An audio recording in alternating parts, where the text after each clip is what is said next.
Let's talk about this summit. What's the purpose of this summit? Why is this summit needed? This summit, basically, it's a platform that is designed to empower, connect, and to promote African people, African Australians, so Afro people, because we're also open to people who may not necessarily recognize themselves as Africans, but they are from African descent. And we want them to be part of this, to connect with others who have a focus in business and showcase various business achievement. Because we are not the first migrant community. We have found many migrant communities here, and we ought to be able to follow suit. Unfortunately, what I realize here is that there has not been enough focus in our communities to get people together for business. There's a lot of parties, a lot of festivals, a lot of church activities, sport, entertainment, but it shouldn't stay there. We need to go to that next step where we build economic power, because without economic power, we will continue to be the subject of those who hold that power. As Africans, till now, we still rank low on the socio-economic scale. And the only things that is going to change that is when we decide that enough is enough, we're going to do what we need to do to develop entrepreneurial skills, to build and develop businesses, and to raise our economic power. Because we can, and we have that ability. We just need to focus. And whatever you focus on magnifies, and it eventually manifests. Powerful. Okay, welcome back to the Rubasha Family Podcast. Now, we have something on a revolution, a mission here that's happening in Australia, and we want to bring the world to this amazing news. Now, we have here the CEO of the Afropreneur Summit, Clyde Charade, who had a vision in his mind to create something powerful, something monumental, something that he saw that was missing, being able to bring amazing people together for the purpose of empowerment, connecting, and promoting the African continent here in Australia. Welcome, Clyde. Thank you very much, Sugira. It's a pleasure to be here. So good to have you on. So look, Clyde, I want to take it all the way back. I want to, as we go on to this amazing event that's happening, this powerful, event that will happen and take place in Sydney, 2024. And I love this word as the event visionary. You saw this within your mind, and I was there last year, and I just want to say it was an absolutely amazing event. The professionalism, the dynamic that was there, the speakers, the panelists, the encouragement. I left that day inspired. And to be honest, I'll just give you a personal story. Even me, it was a time when I was going through my job. I was working at a time, but I had the vision and I was there. So to see that people, to be able to even do a small talk inspired me so much, which has led me to where I am now as a full-time entrepreneur, running my business, and I'm sat here with you. So the way life happens, right? I was watching you on the panel there, conduct yourself so eloquently, looking and having small talks with you, but now through time and connecting with you on LinkedIn and seeing also, your prestige on LinkedIn, here we are. So I'm actually a testament to Afropreneur, so for all of the people who don't know about this powerful event, Afropreneur changed my life. It's helped me on this path. And that's why for so many young people, this is so valuable. So, enough about that. So can you talk to us a little bit about yourself and where you're from, who are you, and how you have inspired the world, Clyde? Well, thank you very much. My name is Clyde Charade. I was born in a small town in Eastern Democratic Republic of the Congo, and I came to Australia a little over 25 years ago in 1999. And I am actually a trained journalist. I trained and worked as a journalist back in the Congo. And when I got here in Australia, I couldn't find a job in journalism, so I went into corporate world, and I worked for Telstra and for about 10 years and other companies. And in 2017, I decided that I kind of had a bit of enough. I mean, I had enough of sitting on a desk 9 to 5 every day. So I started my own business. That was in 2017. Now it's 2024, 7 years on. I'm really, really happy of the decision that I've made. And as part of what I do as well, besides my my job and my business, I am involved in, and I've been involved for so many years in community-related projects, because I just have that thing in me that pushes me to do something for the community. I started a media platform called African Media Australia in 2012. We've been projecting a more positive image of the African Australian person and Africa in general.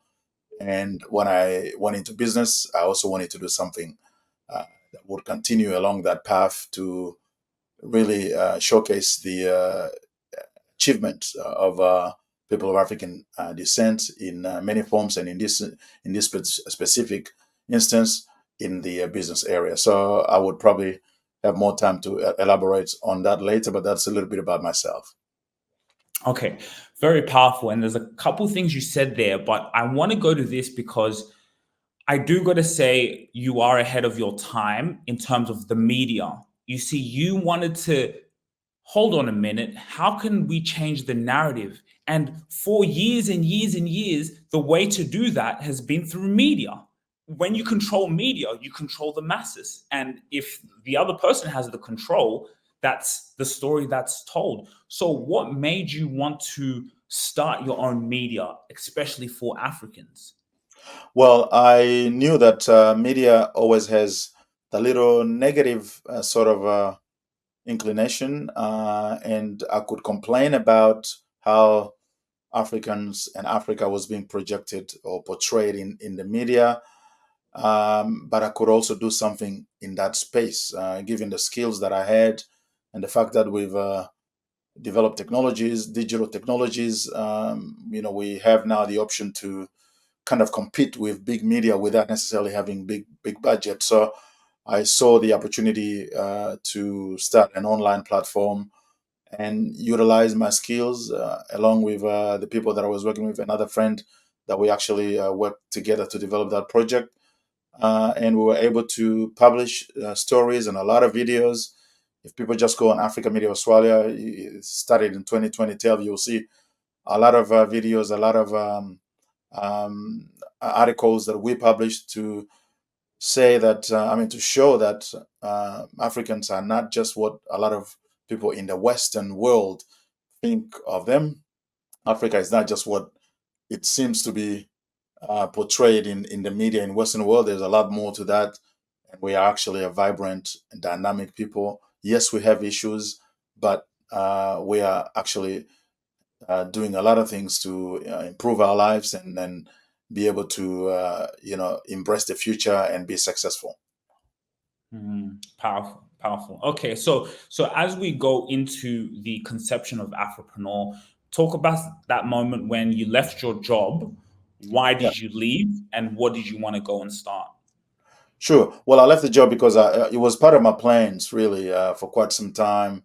Yeah, I guess it started even before the African Media Australia project in 2012, to just be able to run my own business rather than work for someone, because I know that it is actually a better choice if you can start and manage a business and then be able to live off that, even though it could be a lot more work than working for someone, but it's work that you're doing for yourself, and you're building maybe uh, you know generational wealth for your children and grandchildren. So I was happy to take up that challenge, and it took some time to put things together. But in 2017, everything was ready, so I decided to go into business because I just didn't want to continue that 9 to 5 job every day.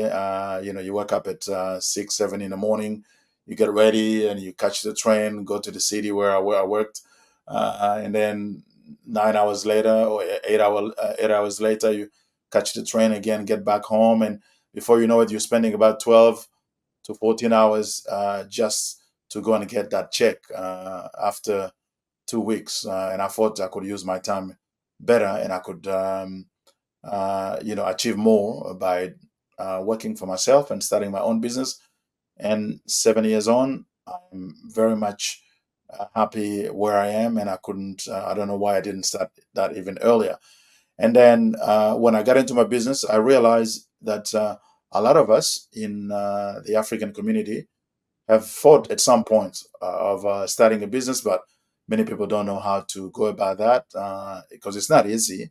I mean, the easiest thing is to start a business, but what's even more difficult is to grow and develop it. And a lot of people who start businesses within 2, 3 years, they end up closing. But I realized that it was important for me to kind of convey the story and trying to share my experience with others in saying that we, yes, you can put a plan together, you can start a business, you can be successful.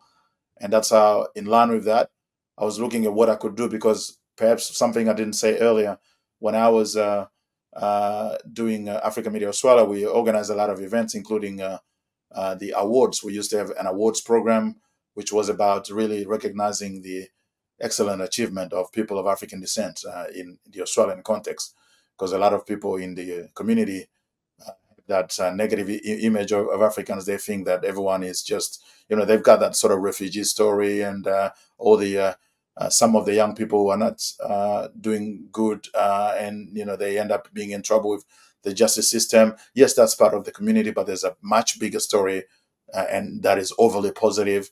And I wanted to uh, project that, and then I asked myself, in the business sector, what can I do? Because I sort of wanted to change things after COVID, to do something different. And that's why the idea of having a platform that encourages, that facilitates, entrepreneurship in the community was something good. And I bumped into the Black Business Summit in the US, and there's also one in the UK as well. The UK's Black Business Conference, and I saw that these were really good platforms that didn't exist in the Australian context. So I decided to take up the challenge to put something together.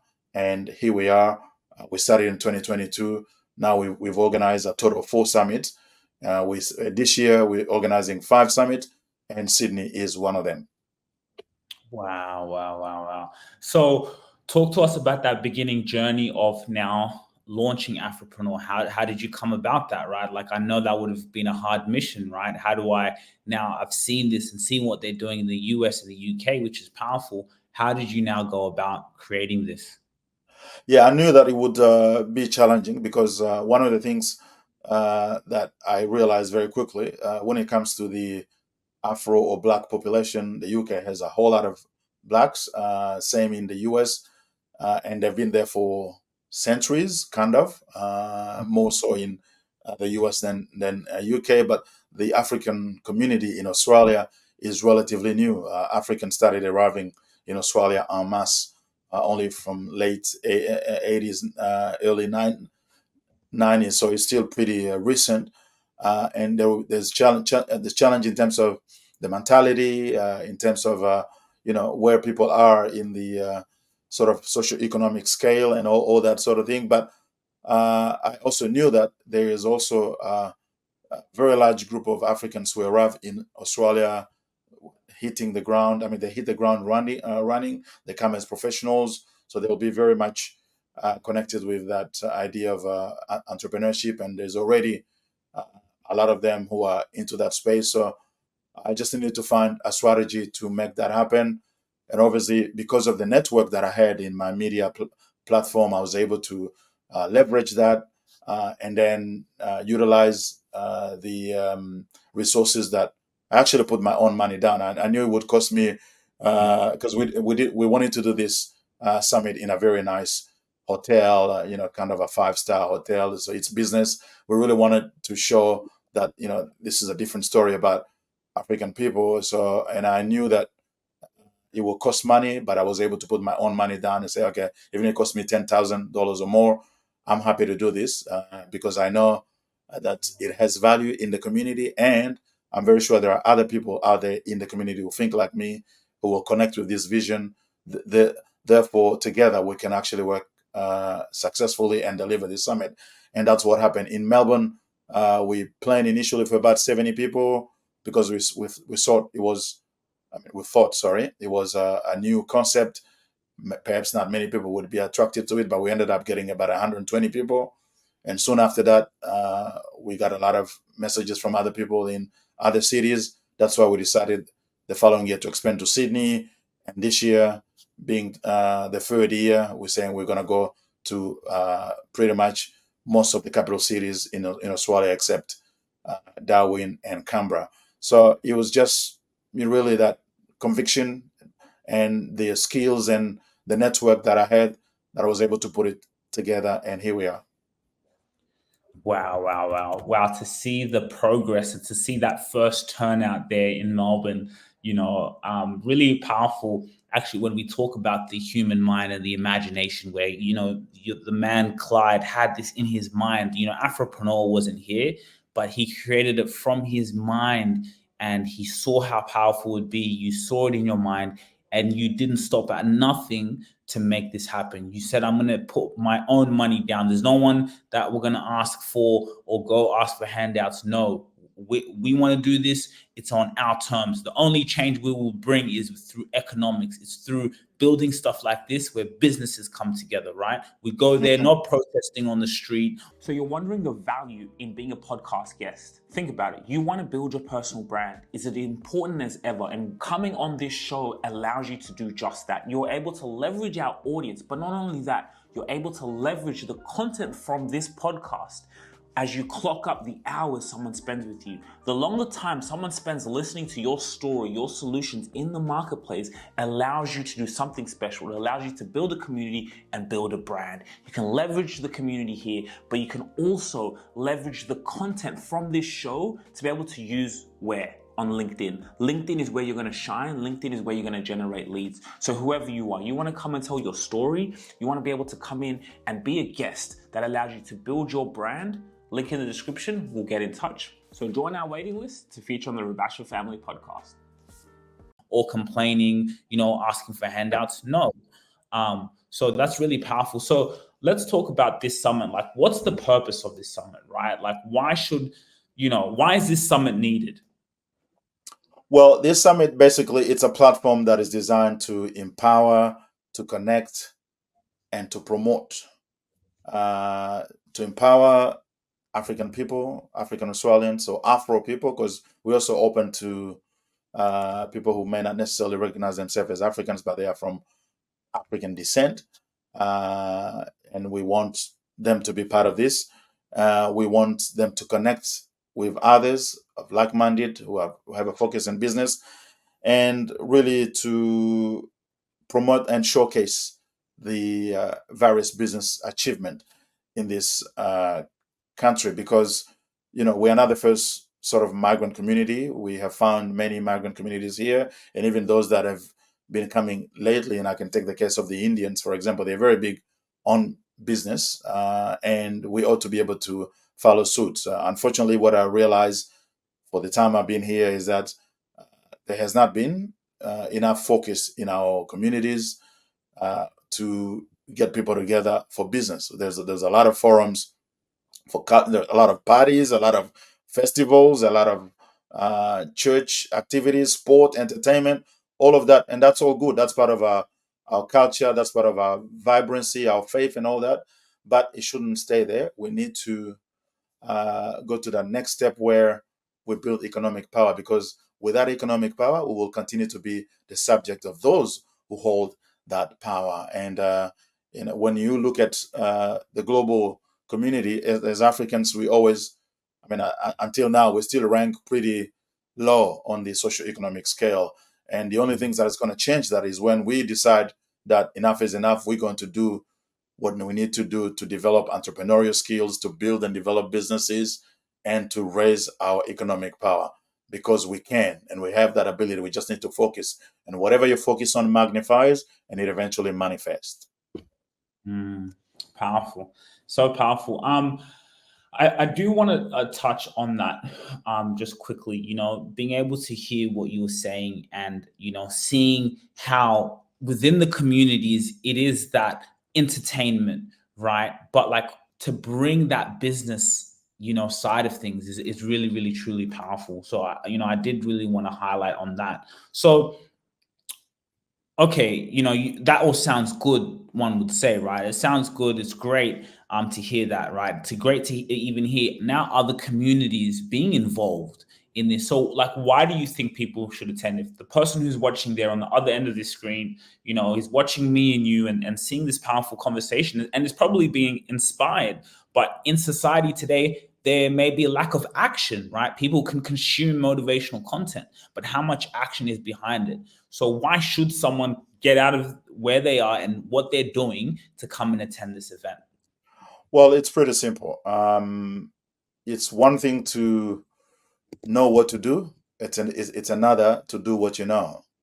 A lot of us know that it's good to develop some business and entrepreneurial skills. Some of them, some of us learn a lot. We read books, we watch motivational videos, we got the knowledge, but you got to put that knowledge to use. One way to learn, actually, one of the best way to learn is to learn through people.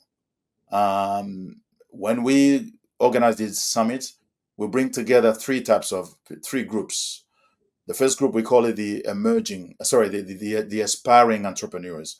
These are people that just thinking of going into business but not quite sure what to do, and where to get the money from and how to go about it. That's the aspiring entrepreneurs. The second group is the emerging entrepreneurs. Those who have already started their business, they kind of now trying to work out what's the best growth and strategy to develop their businesses.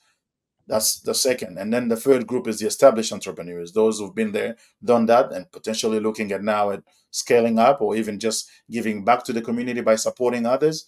We want to bring all these three people together to have conversations, to look at way of collaborate. I mean, to look at ways they can collaborate. Because when you bring people together, they start conversations, they connect, and then they explore partnership. Funny story is, not funny, but interesting story for me. Even my own business in transportation, I never planned really to go into transportation business. But how it happened is, I met someone who came to one of my events in Melbourne as part of the awards that I was talking about earlier. We developed a friendship. This was a doctor who was working in Sydney, sorry, not Sydney, Canberra, and who had a couple of trucks that he bought because he was, as part of his charitable organization, he was collecting secondhand medical equipment in Australia and sending it to Africa. Then he became very busy. He couldn't do that anymore. And he asked me, Clyde, you got a large network in not only Melbourne, but in Australia. I've got trucks here that I pretty much don't know what to do about. I'm thinking of selling, but I thought maybe we can do. Can you think of something to do with it?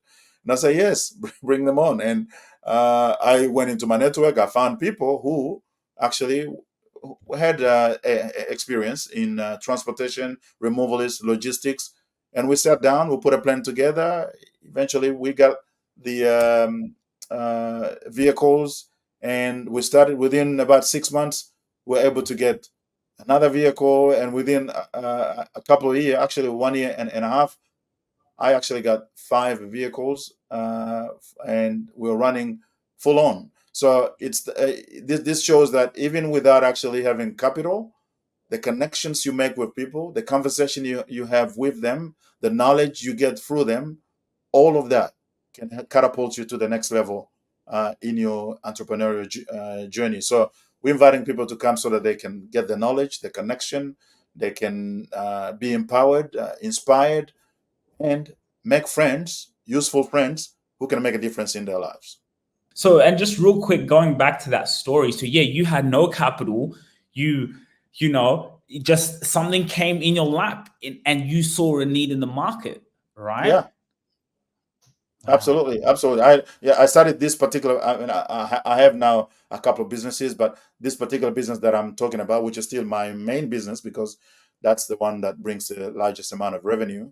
I started this business without any capital. So the capital was a human capital, a social capital, the connection that I had with this gentleman in Canberra. So it just goes a long way to show that once you connect with people, and the only way you connect with people, I mean, not the only way, but one of the best ways is to go where you can find people who have a particular mindset, like-minded people. If you want to start a business, well, you can hang out with your friends and have parties and stuff, but it may not take you anywhere. But if you go to business forums, if you go to networking forums, then you are more likely to meet people who can inspire you, who can partner with you, who can teach you a thing or two.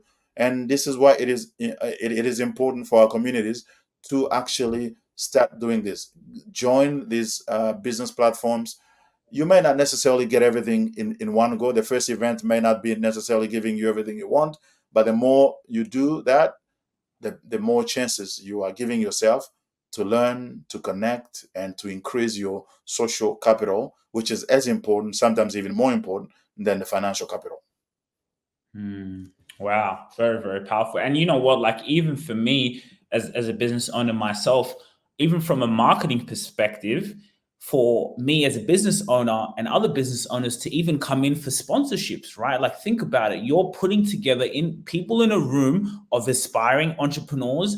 The what was the middle ground one again? It was aspiring, Emerging and established. emerging, and established, right? So even like as a business owner wanting to expand your business, for you to be a sponsor to say, wait a minute, if you have those three audiences in that room together, that's a chance for a sponsor to come in and sponsor the event to say, hey, now I can market myself, because you see I'm into marketing, and so that for me is just in-person marketing. It's sticking Mhm. out. That's where the attention is. So not only for the people to come in all those three sections to come and join, but also on the other side of that, for people, sponsorships and big businesses to come in and say, hey, you know what, a minute, that is great marketing. If we're a B2B or whatever it is, we can come in and have the attention and have our target audience within our crowd, and then even introduce things like partnerships, right? Absolutely. Partnerships, you know. Absolutely. You're definitely right. I know many of the African business owners do operate with businesses that kind of cater for the African community. There's some good and bad points for that, because when you start a business, it should be you should be really targeting anyone who has that needs. But it still remains the case that many Africans have businesses that kind of whose service or products are directed to African community members. For such businesses, well, you're going to be having here about 100 or more people who can not only be your client, they can also be your partner. They can also potentially give you good ideas that will help you to develop your business. So come and sponsor if you are able to, because it will give you exposure for that, and that exposure can then be leveraged because it's an investment. When you sponsor an event, your branding is out there, both your personal branding, your business branding, your organizational branding. All of these things means that people will start now connecting you or your brand with the service and product that you are providing, and that is money that you will eventually collect at a later stage sometime if you know how to put all that together. So we're very open, and also even big businesses that are non-Africans, the African population is actually growing, and it is growing exponentially. And also, the economic power of Africans is growing.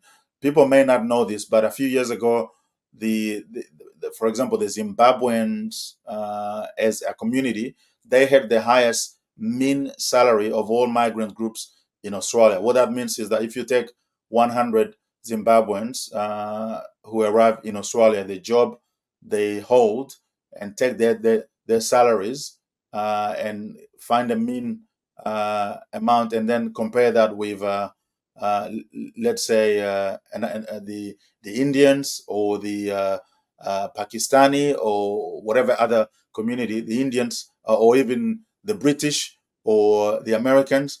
The Zimbabweans actually had the highest mean salary. It just simply shows that because many of them come to Australia as a second migration. They may have been either in UK or US or New Zealand.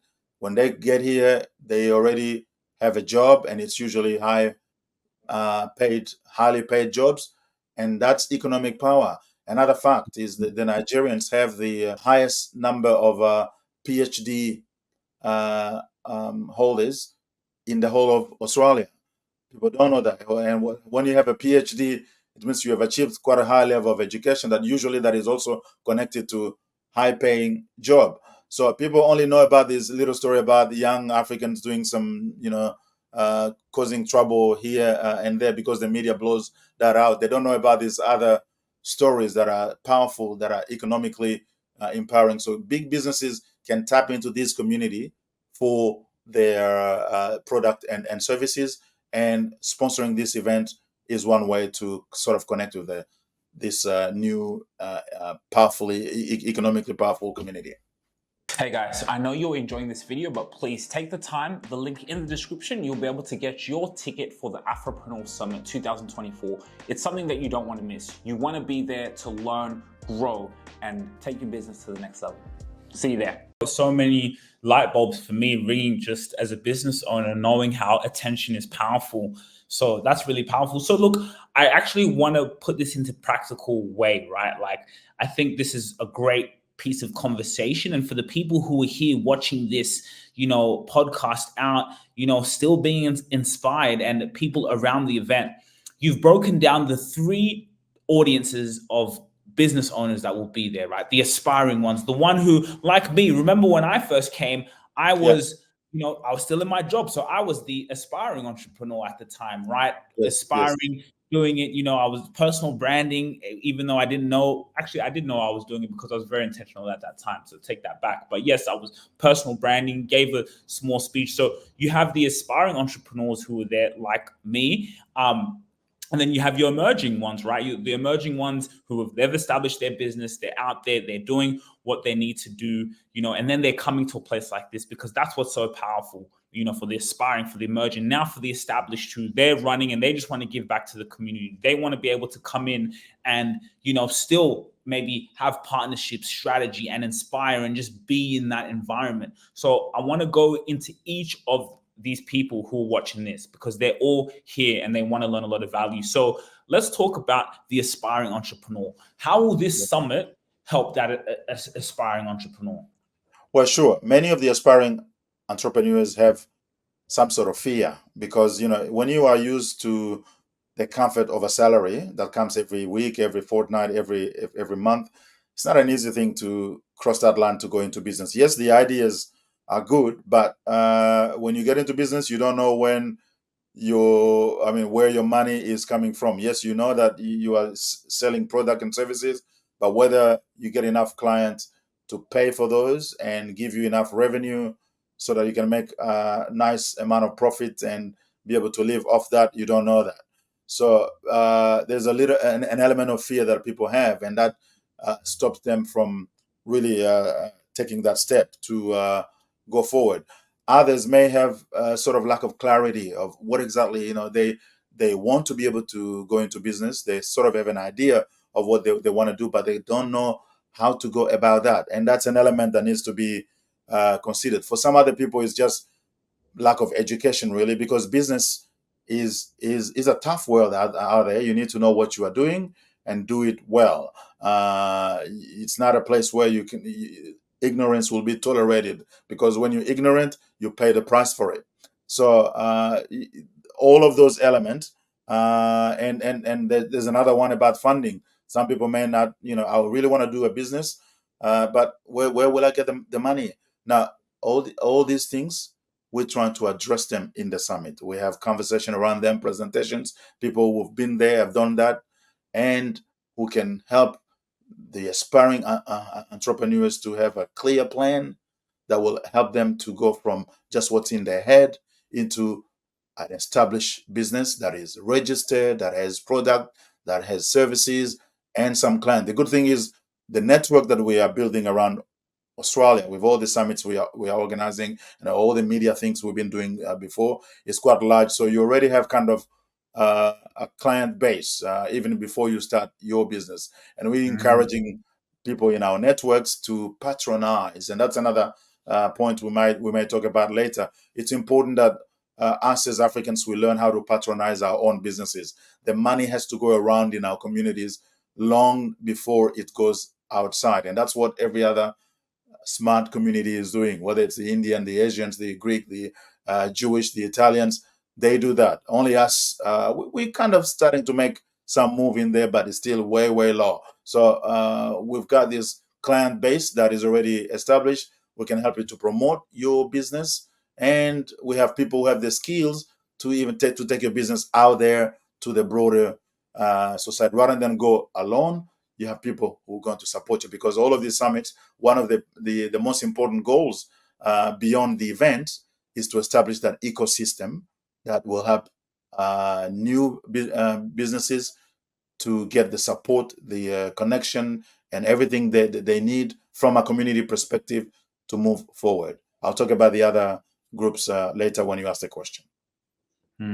Yeah, there you go. No, but I think very practical steps for the aspiring entrepreneur out there, right? To be able to Yep. have that in your mind, to be able to speak with other entrepreneurs, which is your market testing. Is there a need for my business in the market? You know, when I was there last year, one of the pieces of advice I got that kind of also helped me in business from one of the panelists, and I forgot his name, but it was really good summit.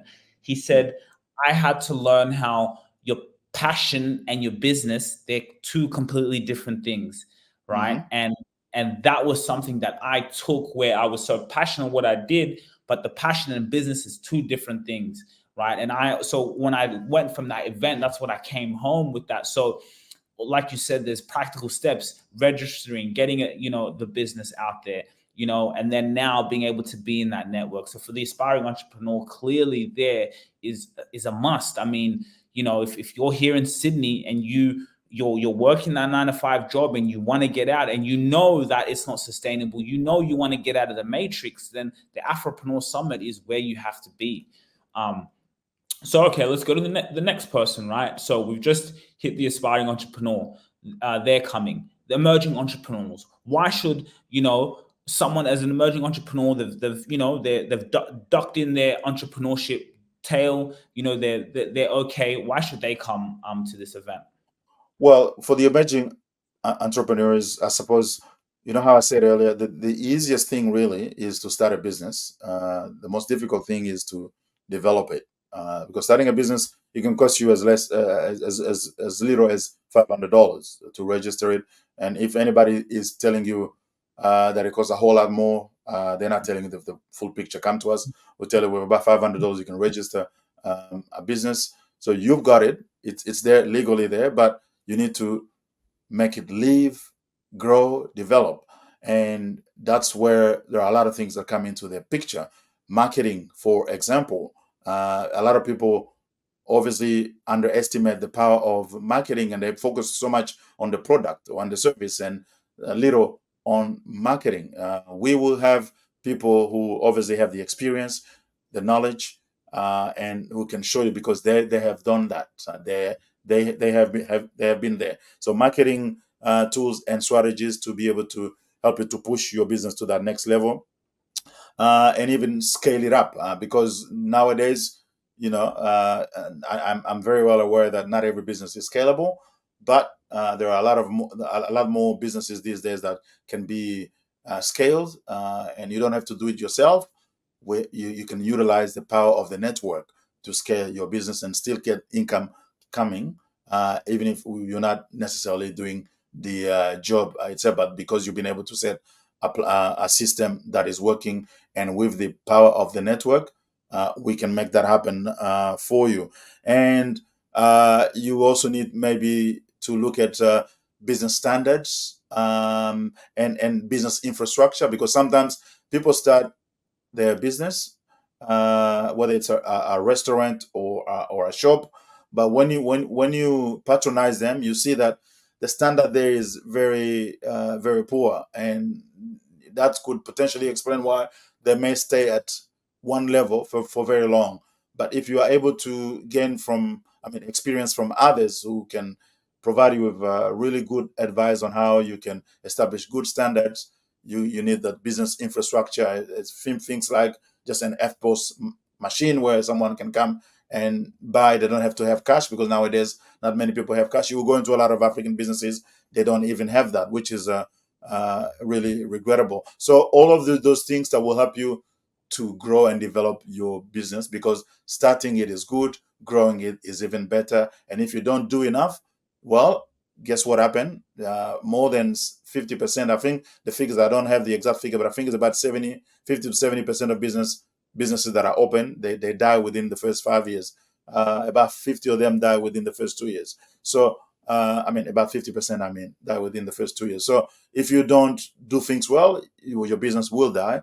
But if you're an emerging entrepreneur, you can come to Afropreneur and learn from the experience of those who have been there and done that, and they can help you. They are just people like you They have the pretty much everything that you have in terms of, I mean, because sometimes we see other, whether it's the Indians, the Jewish, the Greek, the white Australia, they are actually progressing. Some people have a bit of a doubt, or I may not be able to do it.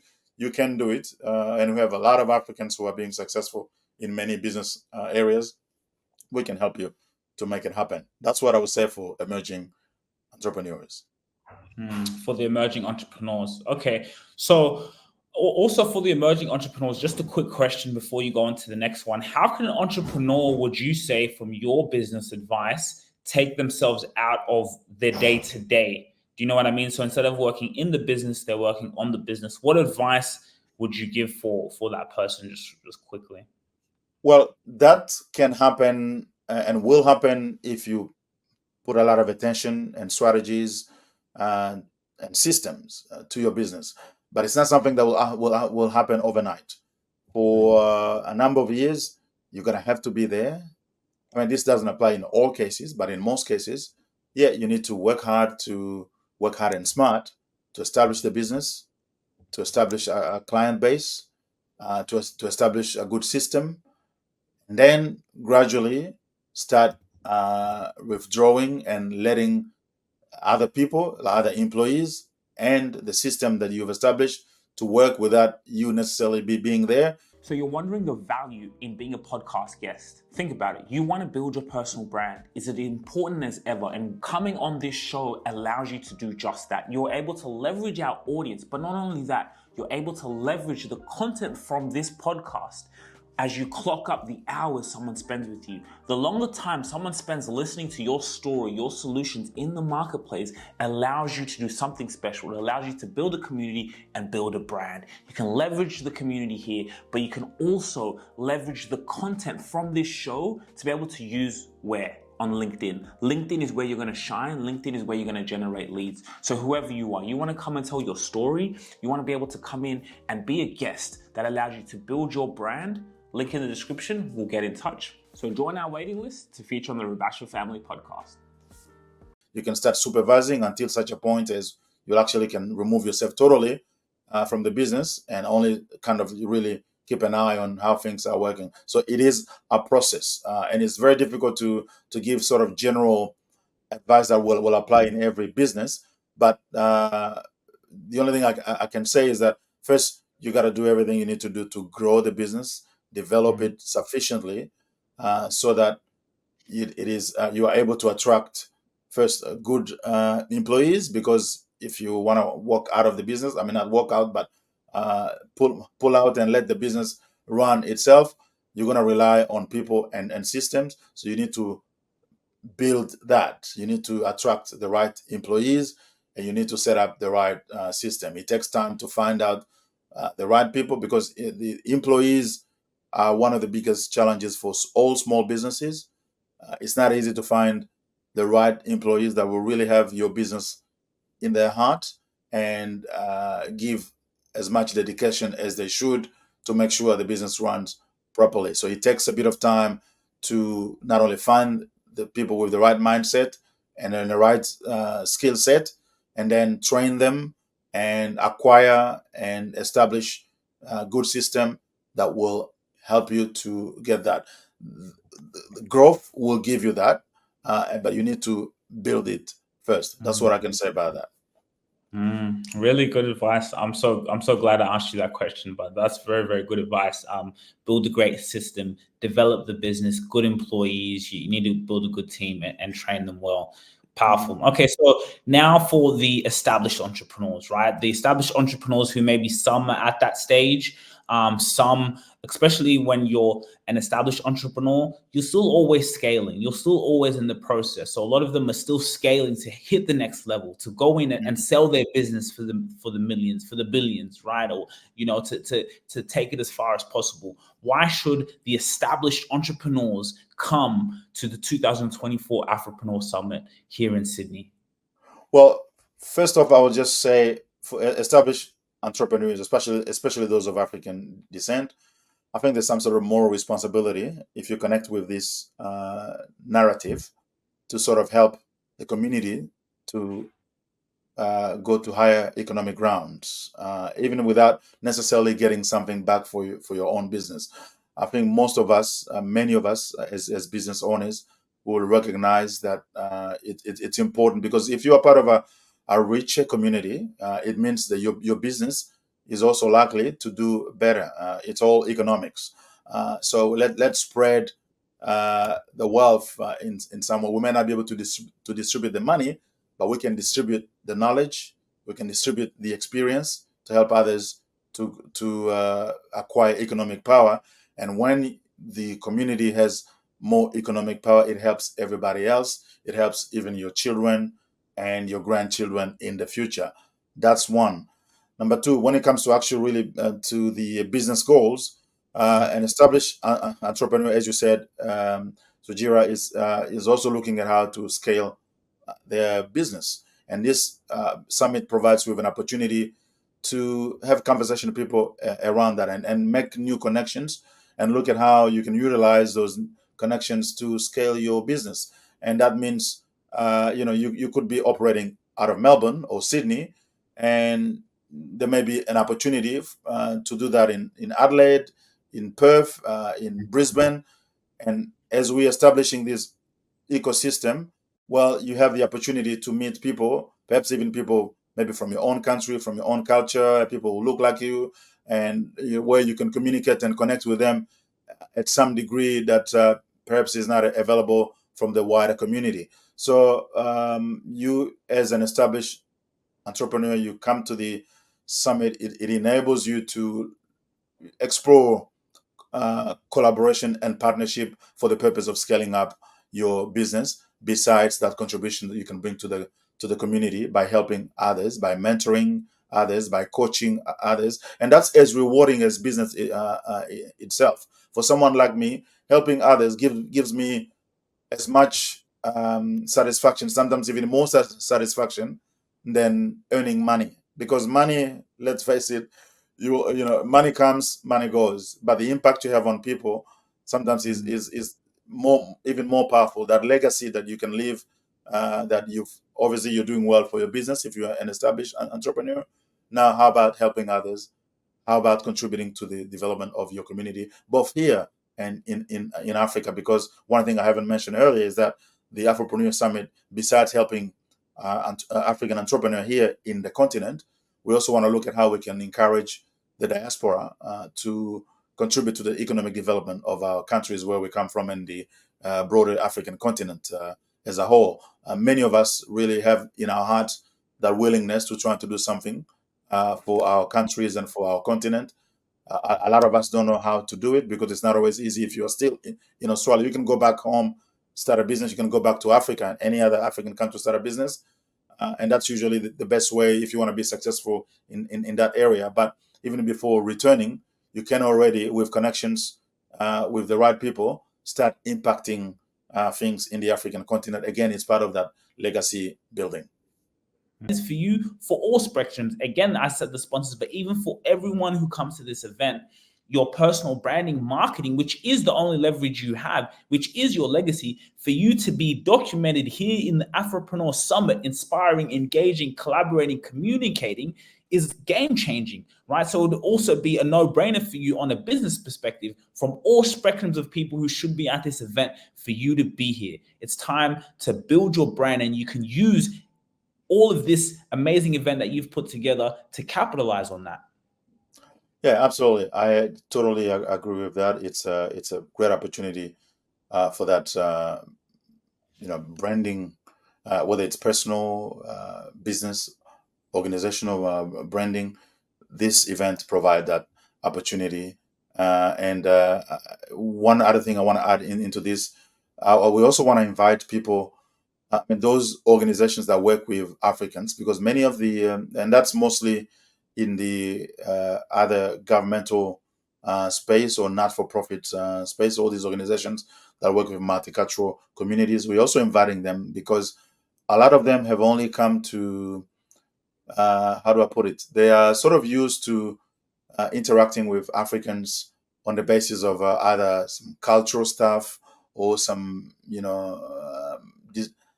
disempowered community sort of discourse or narrative, because we know that many Africans who came to Australia came from refugee background, and they may have issues because they've got limited education and all that, and they're doing a great job to have that. But there's another part of Africa and Africans that they actually don't know, and we want them to come and experience and witness that, because for me, and I tell you a funny story. Once I was invited, because I was the community leader for my Congolese community in Victoria.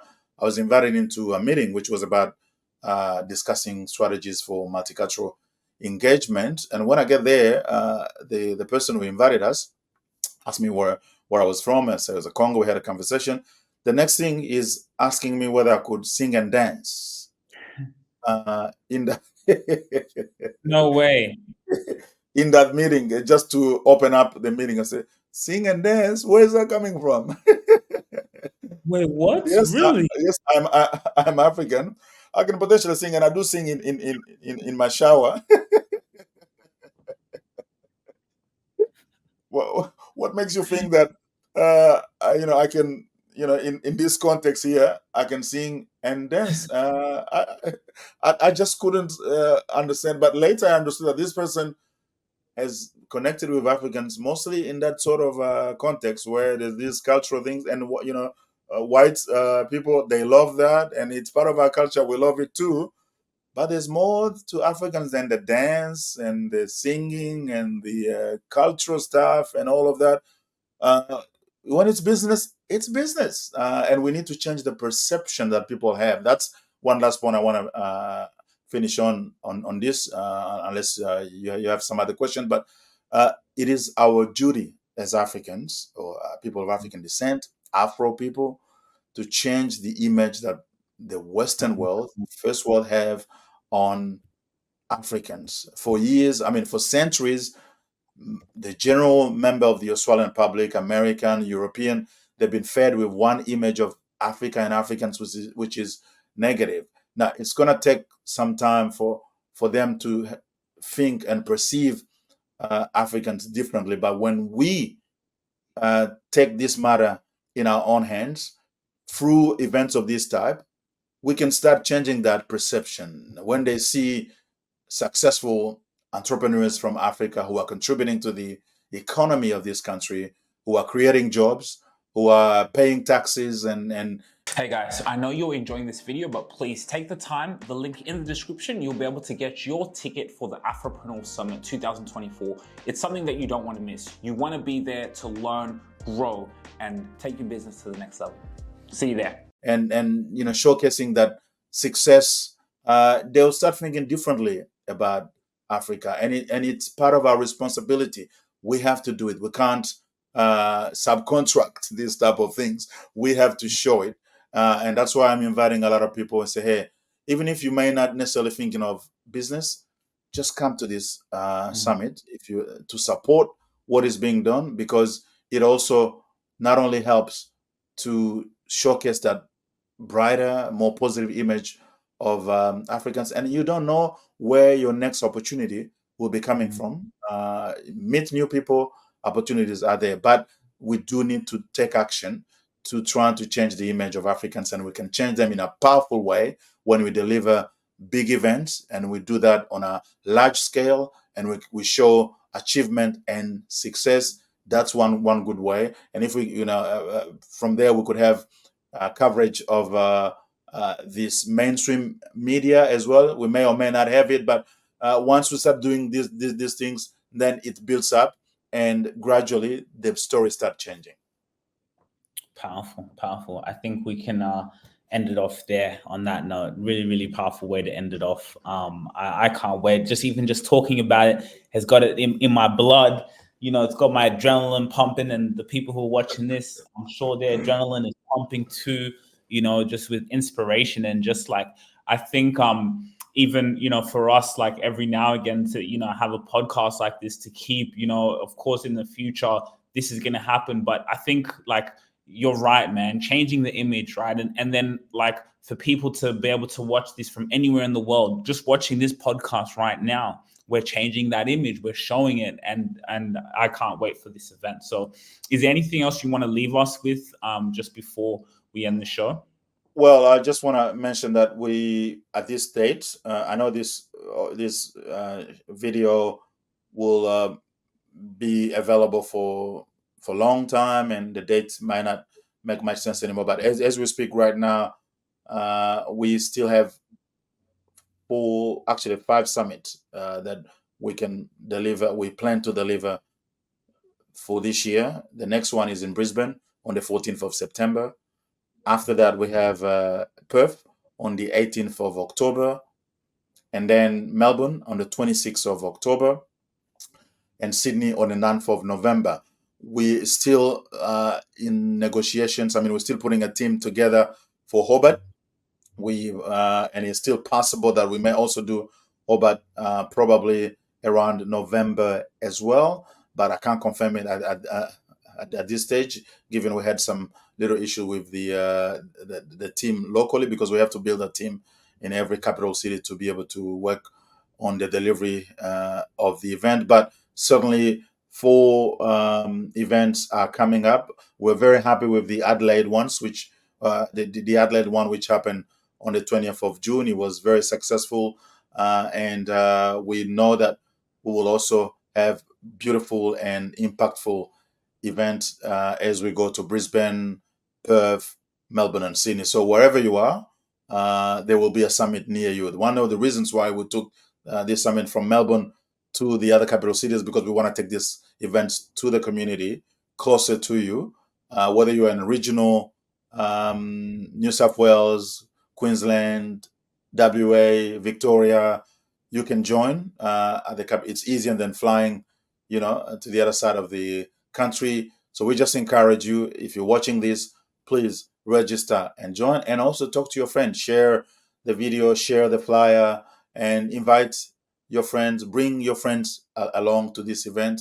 It is all about economic power, and this is very, very important for the future of the broader African community, African Australian community, the African continent. We have a role to play. So we're inviting you, and play your role. Join us and help us to spread this knowledge and awareness across the communities. Yes, amazing. And guys, you guys will be able to access your tickets, the link in the description. Go in and access that for sponsorships, for you wanting to be able to put your brand here. We've talked about it, right? Your personal branding is everything. The way you put your business out there, this is valuable, right? Not only can you see the marketing here, this personal branding, this podcasting, this event is the place to be in Sydney. So get in touch, link in the description. You'll be able to get in touch, and everyone get your tickets right now. Thankfully, this will be out before this amazing event. So you guys head over there, and we'll see you at the event. Cool. Thank you very much, Sugira. I appreciate your time.